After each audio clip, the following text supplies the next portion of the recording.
The midnight mystery dinner begins when Serena reluctantly attends a blind dinner with a stranger and ends up sharing the evening with a man who changes everything. But what happens when her mystery date turns out to be a billionaire? Before we get into the story, comment below where in the world you are watching from today. Serena James stared at the phone in her hand, convinced it was some kind of prank. The woman on the other end was still talking, something about a dress code and arrival instructions.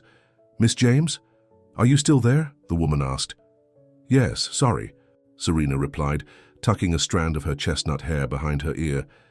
I don't remember entering any contest." "Your name was submitted by Amanda Wilson. She listed herself as your best friend." Serena closed her eyes and sighed. Of course Amanda would do this. Ever since her divorce 2 years ago, Amanda had been on a mission to fix Serena's love life. The midnight mystery dinner will be this Friday at 7 p.m. You've been selected as our winner. One private candlelit dinner with a hand-picked mystery guest. No phones, no press, no expectations, just conversation. "Look, I appreciate it, but I'm not really interested in—" "Miss James, this is an exclusive opportunity. The LaRue restaurant is celebrating its 20th anniversary with this one-time event. Many would consider it the chance of a lifetime." Serena glanced around her small apartment. Bills were stacked on the coffee table, and her night school textbooks were spread across the couch. At 35, this wasn't where she'd imagined she'd be, working at a bookstore during the day and taking business classes at night, trying to rebuild her life.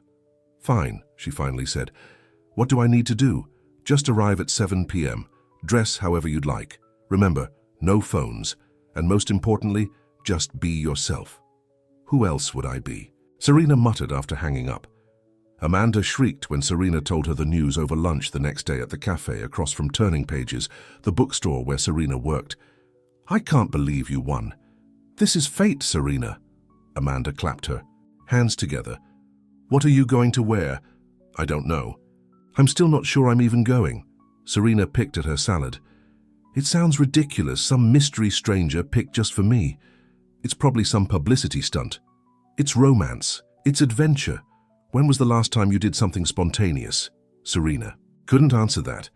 Spontaneity had disappeared from her life after the divorce, along with her confidence and most of her savings. "Maybe it's some creep," Serena argued. "It's at LaRue. That place has 5 stars and a waiting list 3 months long. They're not going to set you up with a creep." Amanda leaned forward. "Promise me you'll go. If it's terrible, you never have." "To listen to me again," Serena raised an eyebrow. "Never. Well, for at least a week." Amanda grinned. Friday evening arrived faster than Serena wanted. She stood in front of her closet, feeling ridiculous for caring what to wear. She finally settled on a simple navy blue dress. Nothing too fancy, but nice enough for LaRue. As she applied a light touch of makeup, she tried to ignore the nervous flutter in her stomach. This wasn't a date. It was just a free dinner. Nothing more. The taxi dropped her off at LaRue precisely at 7 p.m. The hostess, a tall woman with a knowing smile, greeted her immediately. "Miss James, welcome, please follow me." Instead of leading her to the main dining room, the hostess guided her through a private door and down a hallway. They stopped at a door marked "Private Dining." "Your evening awaits," the hostess said. Opening the door, the room was beautiful, small and intimate, with a single table in the center. Candles flickered from every surface, casting a warm glow. A large window overlooked the city lights, and at the table, already seated, was a man. He stood as she entered. He was tall, with dark hair that curled slightly at the temples. He wore a simple navy button-down shirt, coincidentally the same shade as her dress, and dark slacks. No tie, no flashy watch. He looked normal. Handsome, certainly, but in an understated way. What caught her attention were his eyes. They were deep brown and somehow sad, even when he smiled, and his hands resting on the table were completely still. No nervous tapping or fidgeting. "Hello," he said simply, his voice low and warm. "Hi," Serena replied, suddenly wishing she'd worn something more impressive. "I'm no names," the hostess gently reminded her. "That's part of the mystery. Enjoy your evening." With that, she closed the door, leaving them alone. The man gestured to the chair across from him. "Please, Serena sat down, feeling oddly formal. So, I guess we're supposed to have dinner together. The man's face relaxed into a genuine smile. That was my understanding as well. Although I admit, I don't usually participate in these types of events. Me neither. My friend entered my name without telling me. He raised an eyebrow. Sounds like an interesting friend. She means well. She thinks my life needs more excitement. And, does it? Serena considered this as a waiter entered with 2 glasses of champagne. Maybe, but probably not the kind she has in mind. The man raised his glass. 2 unexpected evenings, then. They clinked glasses and Serena took a sip. The champagne was exquisite, probably the most expensive she'd ever tasted. This whole situation felt surreal. So, she said, setting down her glass. How does this work? Are we supposed to play 20 questions or something? The man chuckled. I think we just talk, like normal people at a dinner. Normal people usually know each other's names. True. But maybe there's something nice about the anonymity. No preconceptions. Serena found herself relaxing as the first course arrived. Delicate salad with ingredients she couldn't even name. So what do normal people talk about at dinner? Work, usually? Though that tends to be boring. Depends on the work, Serena said, taking a bite. I work at a bookstore, turning pages. Not very glamorous, but I love it. His eyes lit up.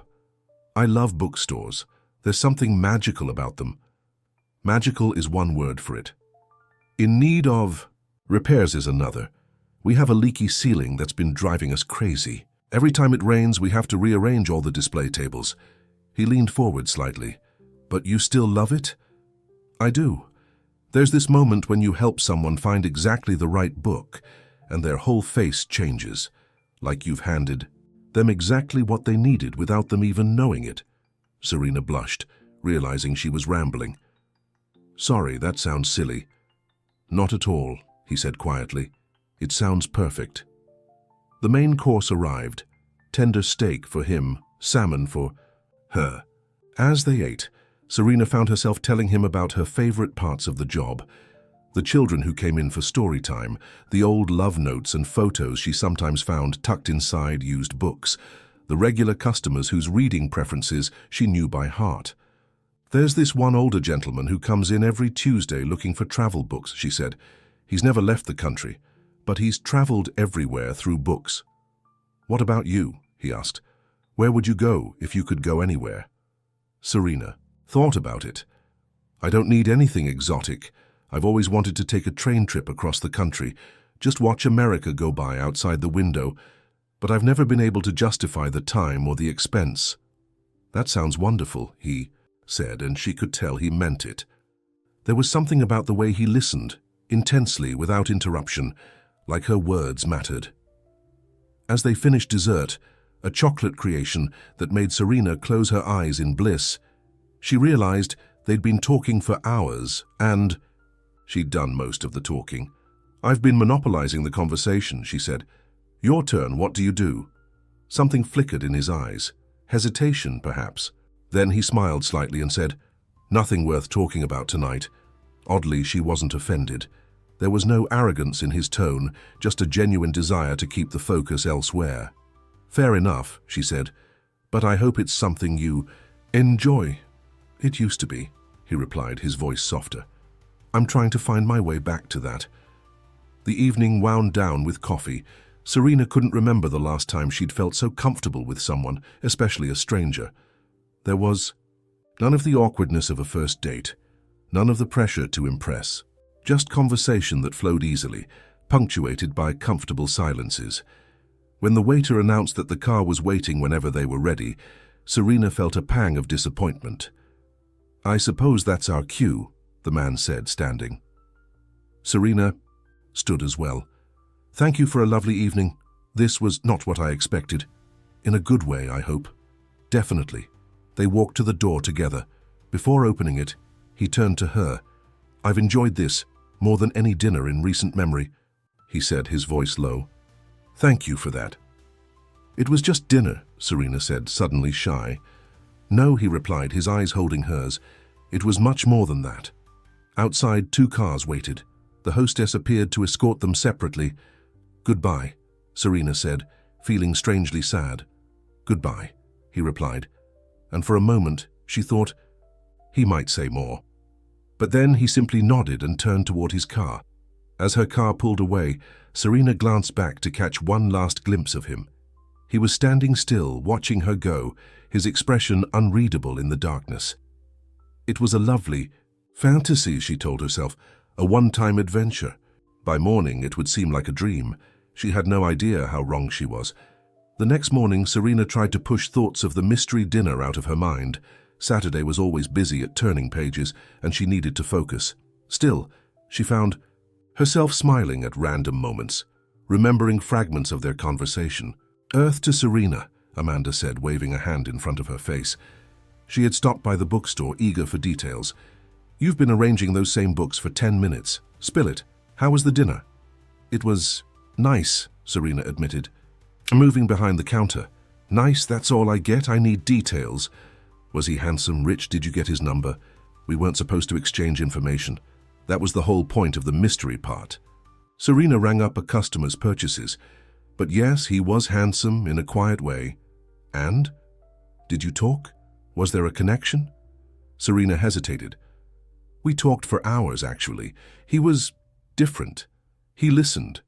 Really listened." Amanda squealed, drawing looks from nearby customers.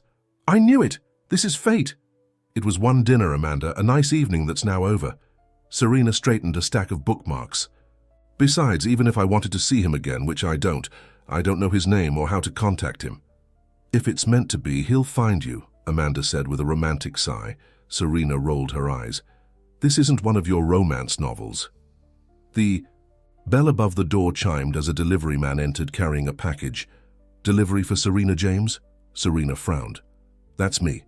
She signed for the package, a rectangular shape wrapped in brown paper. "No return address. Secret admirer." Amanda raised her eyebrows suggestively.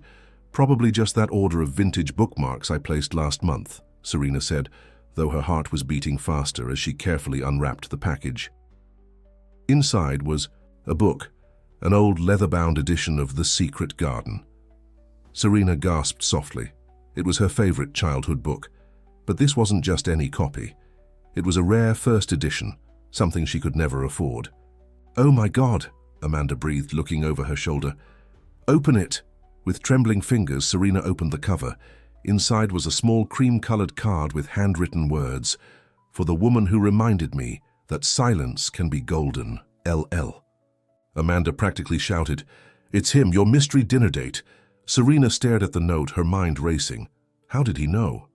She had mentioned The Secret Garden briefly during dinner when they were discussing childhood books that had shaped them, but she never expected this. "This must have cost a fortune," she whispered, running her fingers over the embossed cover. "Serena, this is not just a thank you gift. This is a man who wants to see you again. Then why didn't he just ask, or include his number?" Serena carefully placed the book on the counter. "Maybe this is just his way of saying goodbye nicely." Amanda threw up her hands in frustration. "You are impossible. The man sends you a priceless first edition of your favorite book, and you think it's a goodbye." Before Serena could respond, the bell above the door chimed again. She looked up, and her heart stopped. There he was, the man from dinner. In person, in daylight, he was even more handsome than she remembered. He was dressed casually in jeans and a grey sweater, holding 2 coffee cups. His eyes found hers immediately, and a small smile touched his lips. "Hello," he said simply. Serena was speechless. Amanda looked between them, eyes wide. "Oh my God," she grabbed her purse. "I just remembered I have somewhere to be right now. Bye." She practically ran out the door, giving Serena a not-so-subtle thumbs up on her way out.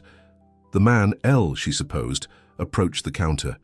"I hope I'm not interrupting your work," Serena found her voice. "No, I mean yes, but it's okay." She gestured to the book. "Thank you for this. It's too much. You said it was the book that made you fall in love with reading." He held out one of the coffee cups. "I got you coffee." "I hope that's not too presumptuous." She accepted the cup, their fingers brushing. "How did you find me?" "You mentioned where you worked. Turning pages. You said it was on Maple Street. He looked slightly embarrassed. I hope it's okay that I came. It's okay, she said, surprised to find she meant it. But I don't understand. The whole dinner was supposed to be anonymous, one night only. It was, he agreed, but I couldn't stop thinking about our conversation. He hesitated. Would you have dinner with me again? This time, not as strangers. Serena felt a flutter in her stomach. I don't even know your name. Lucas, he said. Lucas Vale. The name sounded vaguely familiar, but Serena couldn't place it. I'm Serena James. Serena, he repeated, as if testing the name. It suits you. Their customer approached the counter, and Serena reluctantly turned to help them. Lucas stepped aside, browsing the nearby shelves while he waited. She noticed he seemed perfectly content, patient, not checking the time or looking annoyed by the wait. When the customer left, he returned to the counter. I understand if you're busy. I should have called ahead. You don't have my number, she pointed out. True, he smiled. I could rectify that. Serena surprised herself by reaching for a pen and writing her number on a turning page's bookmark. I get off at 6. His smile widened. 6 it is. After he left, Serena stood looking at the door for a long moment. What was she doing? She knew nothing about this man except his name. And yet, she felt like she'd known him for years. Lucas arrived at exactly 6 o'clock, just as Serena was locking up. This time, there was no fancy restaurant, no candlelight, just a walk through the park, followed by dinner at a small Italian restaurant. How was the rest of your day? He asked as they strolled along the park path, street lamps flickering on as dusk settled around them. Busy. Saturdays usually are. She glanced at him. What about you? What does Lucas Vale do on a Saturday? He hesitated just as he had at dinner when she'd asked about his work. Today I had meetings, phone calls, nothing interesting. So you work weekends? What kind of job requires that? The demanding kind, he said with a small smile. But tonight isn't about work, Serena would normally press, curious about his reluctance to discuss his job, but something in his expression made her hold back.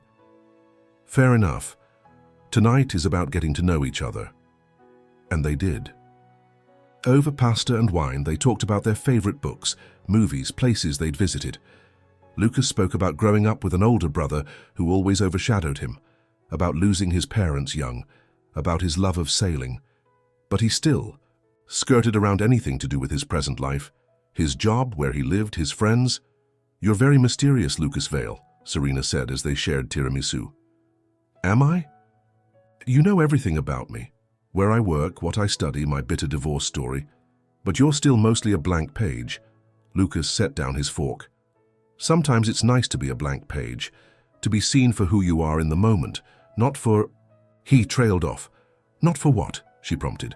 Not for what others expect you to be. He reached across the table, his fingers lightly touching hers. With you, I'm just Lucas.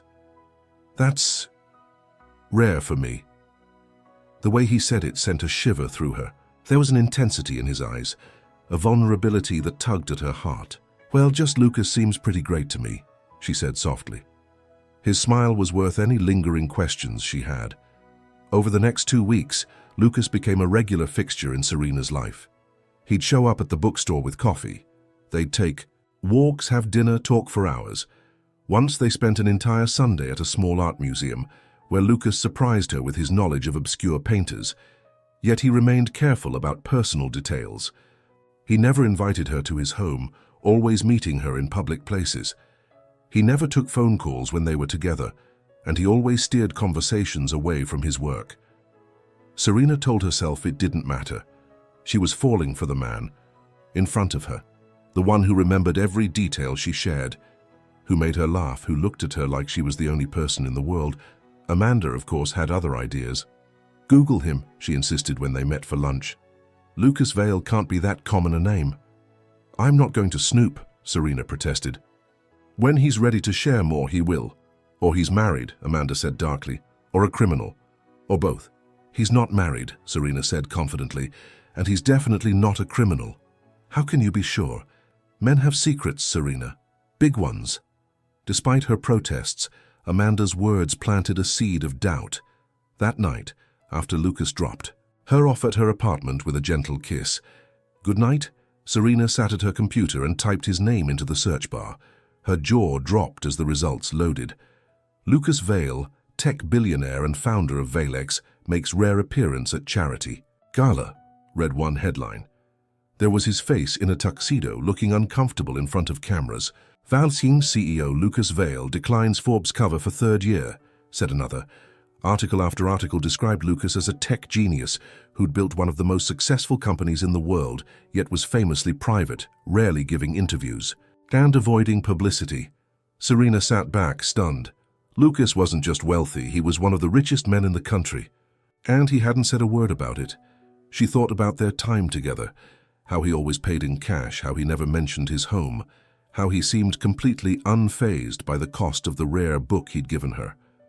Her phone chimed with a text from Lucas. "Thinking of you. Sleep well." Serena stared at the message, a mixture of emotions swirling through her. Why hadn't he told her? Did he think she'd treat him differently? Or was he just playing some game, slumming it with a bookstore clerk for amusement? No, she couldn't believe that. The connection between them was real. She'd felt it from the first. With trembling fingers, she typed back, "Sweet dreams." Then she closed her laptop, torn between the Lucas she knew and the Lucas Vale the world saw, and wondering if they were the same person at all. The next day, Lucas surprised her with tickets to a Broadway show she'd mentioned wanting to see. As they settled into their seats, the best in the house naturally, Serena couldn't help studying him more closely. Did he seem different now that she knew? Or was it just her perception that had changed? "Is something wrong?" he asked, noticing her stare. "No," she lied. "Everything's perfect," and for a few hours it was. They lost themselves in the music, the story, the magic of live theater. When Lucas took her hand in the darkness, she felt that familiar spark, that connection that had been there from the start.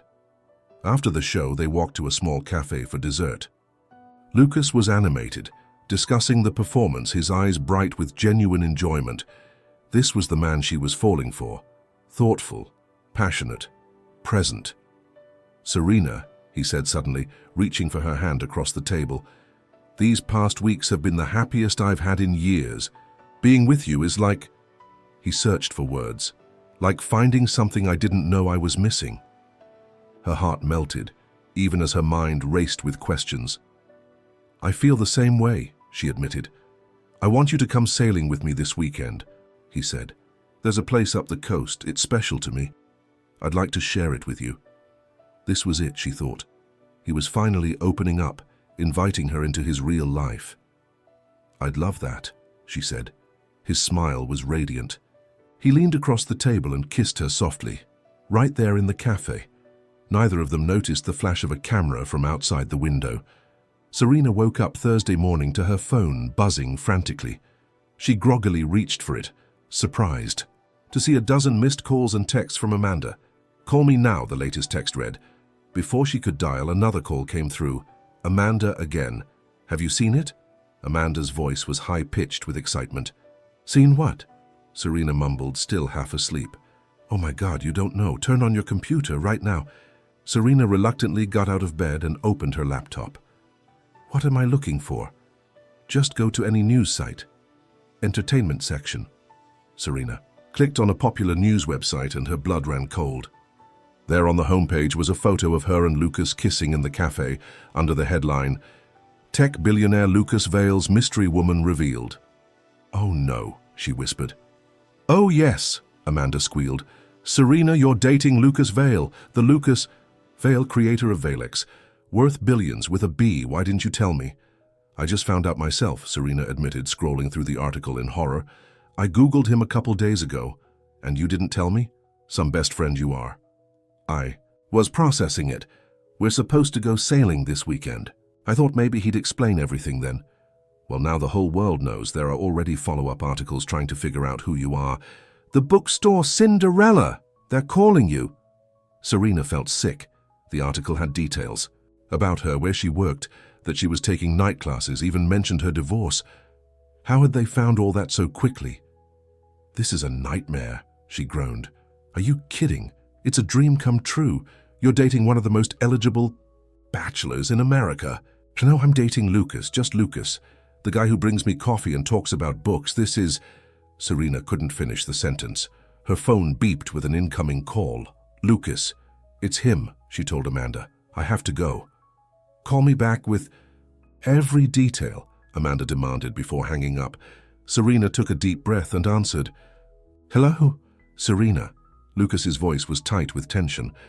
I'm so sorry, I just saw the news. It's, pretty overwhelming, she said, understating how she truly felt. I know. This is exactly what I didn't want to happen. He sounded genuinely distressed. Are you okay? Have reporters contacted you? As if on cue, Serena's phone beeped with another incoming call from an unknown number. They're trying to, she said.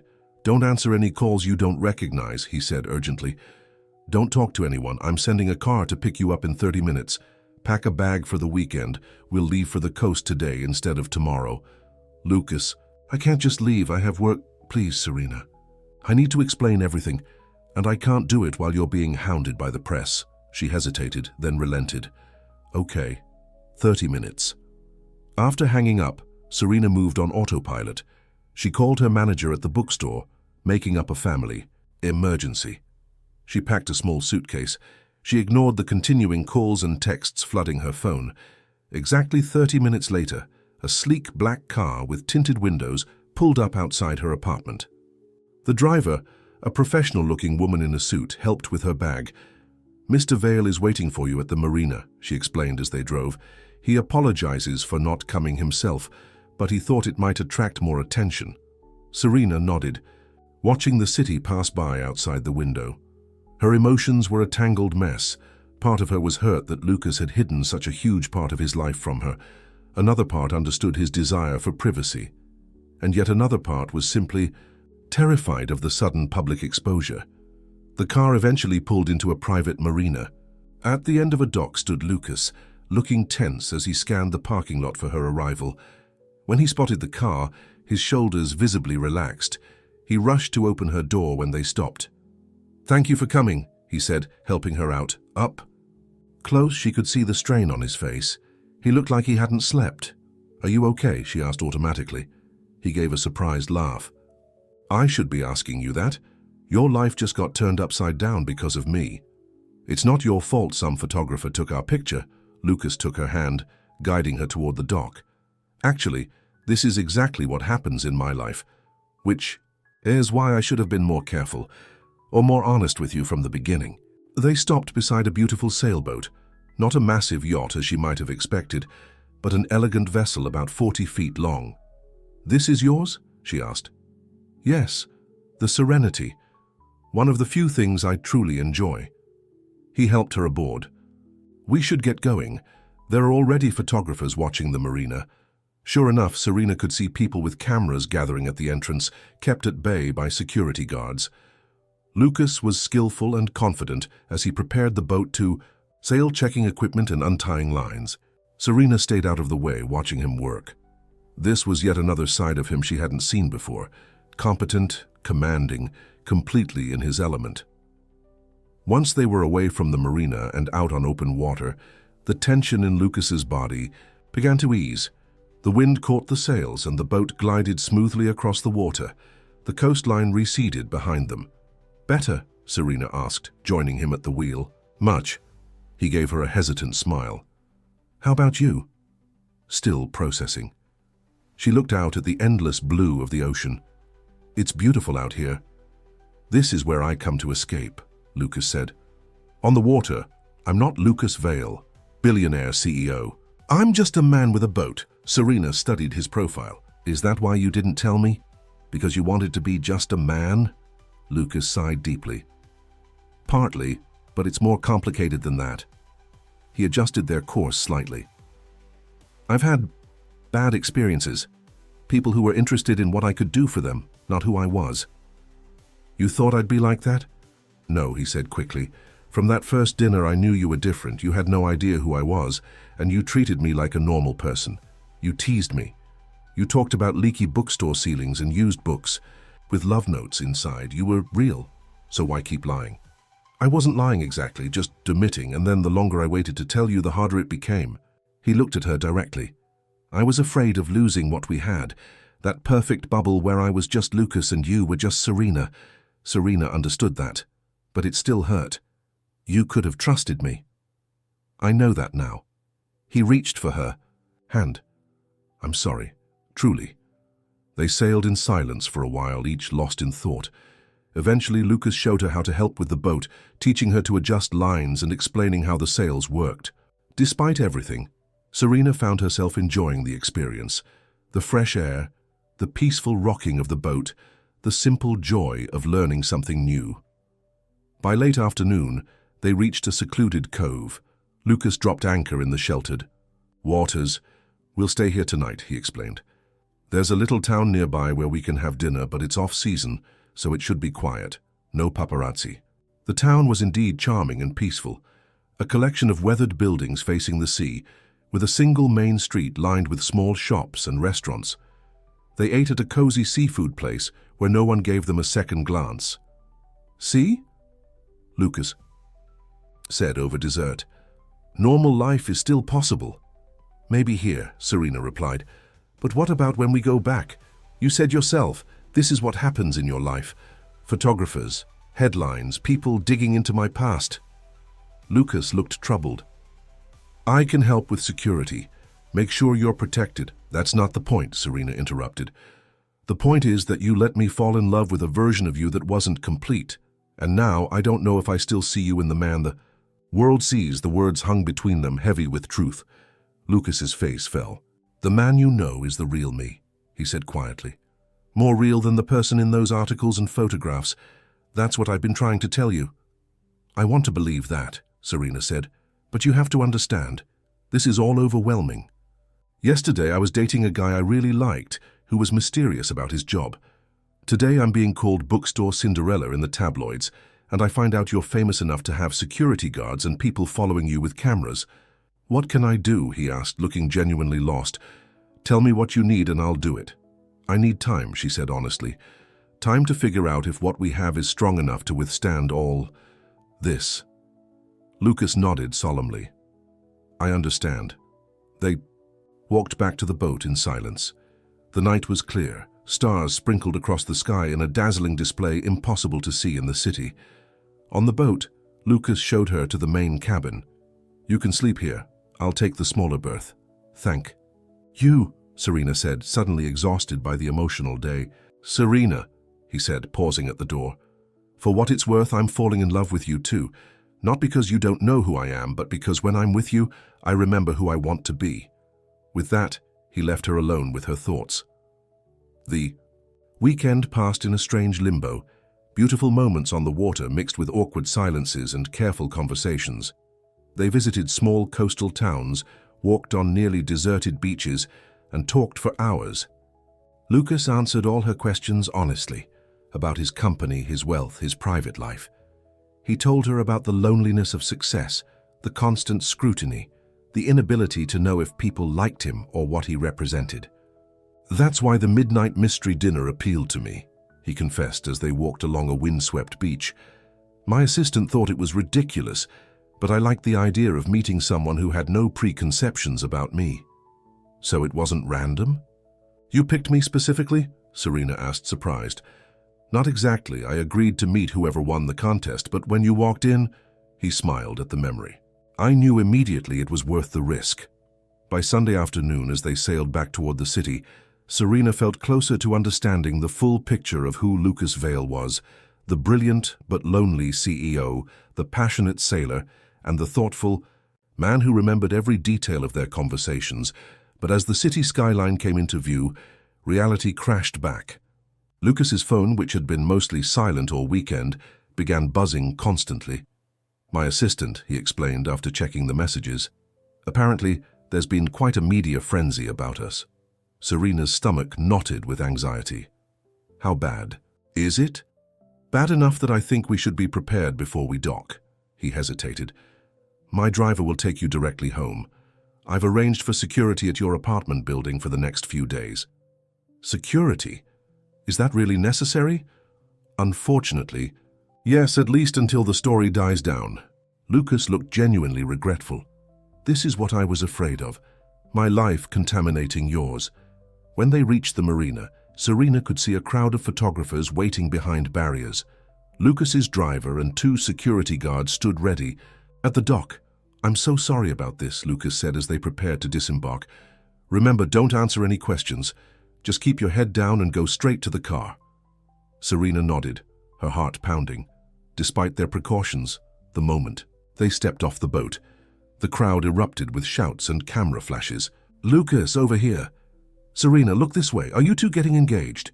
Is it true you met at a charity event?" The security guards formed a human shield around them, but the noise and flashes were overwhelming.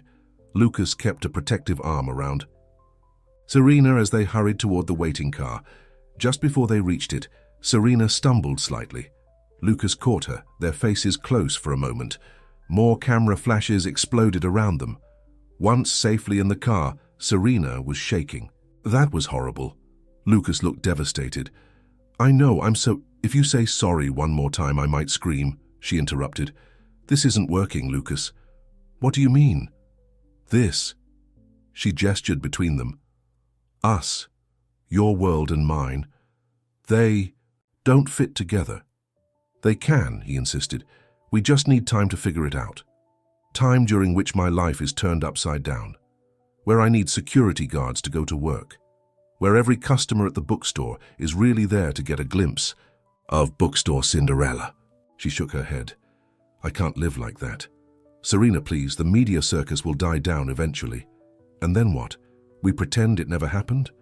Go back to our secret dinner dates and walks in the park?" She looked out the window at the passing city. "I fell for a man who brought me coffee and remembered my favorite childhood book. Not this." They rode in painful silence until the car stopped outside her apartment building. As promised, a security guard stood at the entrance. "Can I call you tomorrow?" Lucas asked, his voice raw with emotion. Serena paused, then shook her head. "I think we both need some space to figure out what we really want." "I know what I want," he said quietly. "You." Tears pricked at her eyes. "You're the first person who ever made me feel like more than a name. I didn't want to lose that." "You already did," she whispered, echoing his words. Then she got out of the car and walked away, not looking back to see the pain on his face as he watched her go. The next week was the longest of Serena's life. Returning to work was a nightmare. Customers came in just to stare at her, and reporters lingered outside, hoping for a statement. Her manager was understanding but concerned. "About the disruption. Maybe take some time off," he suggested gently, "until this blows over." So Serena found herself confined to her apartment, jumping whenever her phone rang, avoiding social media, and trying to ignore the occasional flash of cameras when she peeked through her blinds. Amanda came by with groceries and gossip magazines, which Serena refused to read. "You're all anyone is talking about," Amanda said, flipping through one magazine. "Look, they've done a whole spread on Lucas Vale's previous flames. Apparently he dated a French model last year, but it only lasted a month." "Please stop," Serena groaned from her position on the couch. Amanda studied her friend. "You miss him, don't you?" "I miss who I thought he was," Serena corrected. "Simple Lucas, who liked books and sailing and just talking." "He's still that person," Amanda pointed out, "just with a few $1 billion and some paparazzi problems." "A few billion changes everything," Serena argued. "How could we ever have a normal relationship? I'd always wonder if people were nice to me because of him. I'd never know if I accomplished anything on my own merit." "Sounds like you've given this a lot of thought. It's all I've been thinking about," Serena sighed. "Besides, it doesn't matter. I walked away." Amanda rolled her eyes. "And he just accepted that? Billionaires don't usually give up so easily. He's respected my space." Serena glanced at her phone. No calls, no texts. Amanda looked unconvinced. "Well, if you're really done with him, maybe it's time to get back out there. The business school mixer is next Friday. We could go together." Serena couldn't imagine dating anyone else, but she nodded anyway. "Maybe." After Amanda left, Serena tried to focus on her business school assignments, but her mind kept wandering to Lucas. Despite everything, she missed him, his quiet laugh, The way he listened like every word mattered. The feeling of complete connection she'd never had with anyone else. Several times, she picked up her phone to call him, but pride stopped her each time. He was probably already moving on, back to his billion-dollar life, where a bookstore clerk was just a brief diversion. By the following Monday, Serena felt ready to return to work. The photographers had mostly disappeared, and life was slowly returning to normal, or as normal as it could be when your face had been splashed across national tabloids. The bell above the bookstore door chimed as she organized a display of new releases. Without looking up, she said, "Welcome to Turning Pages. Let me know if you need help finding anything. Actually, I'm looking for something specific." Serena froze at the familiar voice. Slowly, she turned to find Lucas standing there, looking almost shy. He was dressed casually in jeans and a simple blue button-down, so different from the tuxedo-clad billionaire in the magazine photos. "Lucas," she managed, her heart racing. "What are you doing here?" "I miss you," he said simply. "Every day?" Serena glanced around nervously. "Are there photographers outside?" "No, I was careful." He took a step closer. "Serena, I know I messed up by not telling you the truth from the beginning. I know my life is complicated, but these past days without you have been miserable." "For me too," she admitted, before she could stop herself. Hope flickered in his eyes.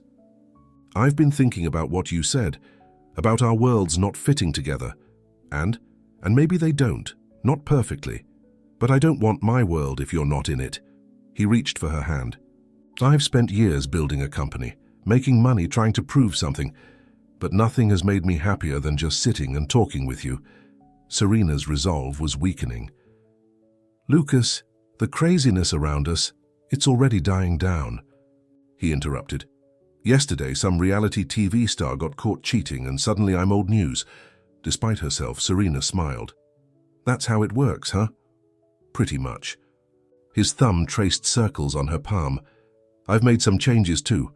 I'm stepping back from day-to-day operations at Valex, promoting my COO to handle more of the public-facing aspects." "You'd do that?" "I already have. I built the company because I loved creating technology that helps people. Somewhere along the way, it became about stock prices and market share." He squeezed her hand. "You reminded me what really matters." A customer approached the counter, and Serena reluctantly pulled away. "I need to help them." "I'll wait," Lucas said, moving to browse nearby shelves. After the customer left, Serena found Lucas examining her favorite section, classic literature. "I've been thinking too," she said. "About us." Lucas looked up, expression guarded yet hopeful. "I was scared," she continued, "not just of the cameras and attention, but of being swallowed up by your world, of losing myself. I would never want that." "I know. That's what I realized this week." She took a deep breath. "The man I fell for at that dinner, the one who listens, who remembers details, who values simple conversations, that's the real you. Not the CEO in the magazine articles." "It is," he agreed softly. "So maybe we could try again," she suggested. "Take it slowly. Figure out how to make our worlds fit together, piece by piece." The smile that spread across Lucas's face was radiant. "I'd like that." He reached into his pocket. "I brought you something. It was a small wrapped package." Serena opened it to find an old-fashioned train ticket. "You said your dream was to take a train trip across the country," Lucas explained. "To watch America go by outside the window, without worrying about the cost." Serena stared at the ticket, emotion welling up inside her. "It's for next month," he continued. "I thought maybe we could go together, just us. No phones, no work calls, just watching the scenery and talking." "Like our first dinner," she said, understanding the symmetry. "Exactly. No expectations. No pressure, just getting to know each other better." He looked suddenly uncertain. "Unless that's too much, too soon." Serena found herself smiling. "It's perfect." The train rocked gently as it cut through the heartland of America. Serena sat by the window in their private compartment, watching golden fields roll by. Lucas sat across from her, reading a book she'd recommended. 3 days into their journey, and it had been everything she'd dreamed of. Peaceful, beautiful, full of conversations that stretched for hours. They'd left the chaos of the city far behind. "Penny for your thoughts," Lucas said, setting down his book. "I was just thinking about how different this is from what I expected when Amanda signed me up for that contest." Lucas smiled. "Not what I expected either." "Do you regret it? All the publicity, the complications?" "Not for a second." He moved to sit beside her, taking her hand. "What about you? Any regrets about the bookstore clerk meeting the billionaire?" "Only that we wasted time dancing around the truth." She rested her head on his shoulder. "I'm glad we're here now." The train whistle sounded as they approached a small town. Outside, children waved as the train passed. "You know," Lucas said thoughtfully, "I've been thinking about expanding Valex's educational foundation, creating programs to put more books in the hands of kids in rural areas." "That sounds wonderful. I was hoping you might help. Your knowledge of books, of what reaches people. It would be invaluable." Serena looked at him, surprised. "You're offering me a job?" "More like a partnership," he clarified. "Something meaningful you could build yourself, not because you're with me, but because you're exactly the right person for it." For the first time, Serena could see how their worlds might blend rather than clash, her passion for books and his resources coming together to create something valuable. "I'd like that," she said. "As long as I can still keep my bookstore shift sometimes, I'd miss the regular customers." Lucas smiled. "Whatever makes you happy." They fell silent, watching the landscape change as the sun began to set, painting the sky in brilliant oranges and pinks. "It's beautiful," Serena murmured. "Yes, it is," Lucas agreed, but he wasn't looking at the sunset. He was looking at her.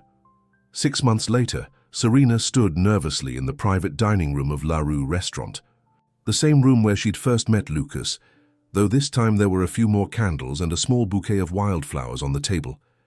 The door opened and Lucas entered, looking as handsome as he had that first night, but with one significant difference. Now his eyes held joy rather than sadness, and his hands moved expressively as he spoke. "Sorry I'm late," he said, kissing her cheek. "The board meeting ran long." "Important decisions?" she asked as they sat down, finalizing the funding for the Rural Reading Initiative. He grinned. "Your proposal impressed everyone." Serena's heart swelled with pride. The initiative had been her project for the past 3 months, a program to bring mobile libraries and reading workshops to underserved communities. It was challenging, meaningful work that had nothing to do with being Lucas Vale's girlfriend and everything to do with her own abilities. "I can't wait to get started with the first town next month," she said. "About that?" Lucas looked suddenly nervous. "I was thinking we might need to adjust the timeline."